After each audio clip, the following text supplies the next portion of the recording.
Sveiki visi, darau pirmą savo interviu gyvai su krepšininku, tad nepykit už klaidas. Mano pašnekovas Vilniaus Sakalų vidurio puolėjas Simas Ramušakas.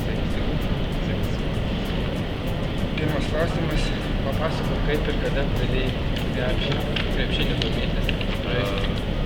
Pradėjau žaisti 5 klasėje, iki tol nieko nesportavau, daugiau visokius choras, dailė, bet draugai vis klausdavo, kodėl nelankau, nes didelis ūkis buvo visada.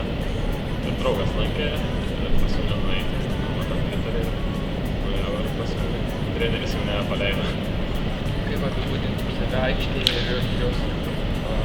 Aikštėje stengiuosi atiduoti visas jėgas, kovoti, o aikštės ribų tiesiog stengiuosi pasirinkti geru žmogumi, nuoširdžiu atveju. Kodėl būtent šį sezoną pasirinkai Vilniaus Sakalus ir kokį kitą? Rinkausi tarp nacionalinės lygos komandų Vilniaus. Buvau jau nusiteikęs žaisti Perlo komandai, nes universitete vis treniruotės, viskas šalia, bet paskutinę akimirką gavau pasiūlymą iš Sakalų.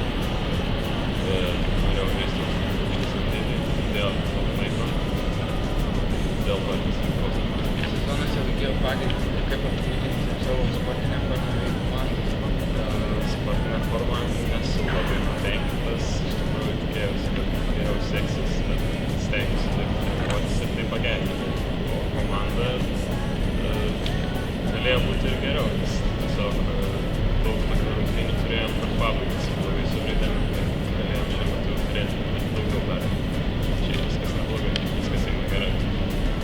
Jūsų komanda palaiko triukšmingi sirgaliai Vilniaus Ultras pavadinimu, kaip vertini jų palaikymą?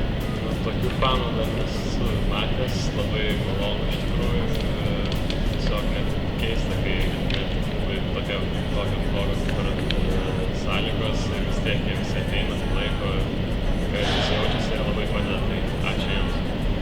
Iškėlės patys debiutavo lietuvis NBA lygoje ir kad yra tokia svajonė paversti partnerius. Tai turbūt kiekvienam krepšininkui yra tokia svajonė, aišku, labai turbūt dar tolima, bet kas dirbi ir negalvoji dar apie ateitį, tiesiog dirbi, kuris stengiasi pasiekti tą.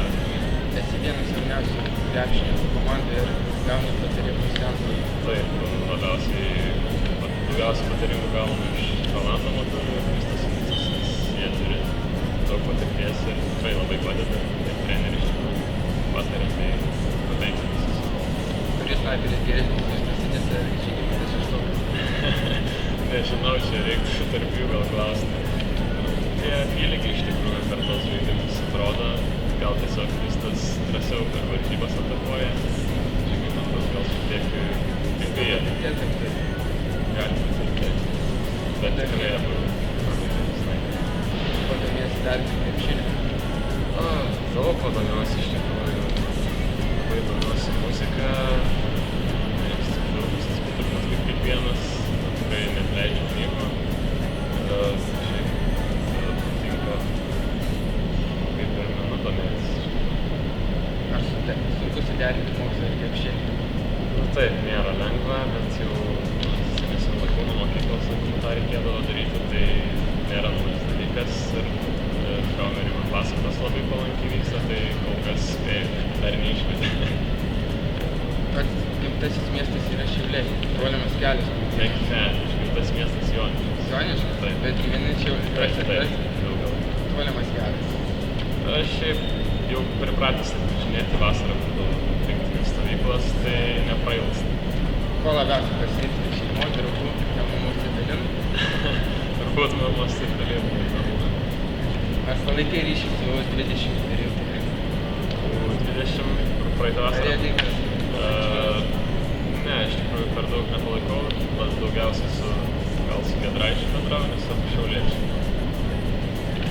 Įvertink Kauno Žalgiris Lietuvos Ryto galimybės šį sezoną Eurolygoje. Kauno Žalgiris tikrai labai nustebino ir tikiuosi ir manau, kad jie toli eis šį sezoną. O Rytui linkiu sėkmės. Pirmiausia patekti top 16 metų. Ar kaip galvoju, gali turi šansų Žalgiris top 4 patekti? Visi kalba jau prieš sezoną, kad top 4 labai laisvai sutikęs. pradžioj, kai laiminėjo visas varžybas, tikrai buvo tokia mintis, dabar jau varžovai išanalizavo jų žaidimą, tai manau, kad bus sunku, bet žinoma tikiuosi. Gerai, dėkui už nuoširdų ir įdomų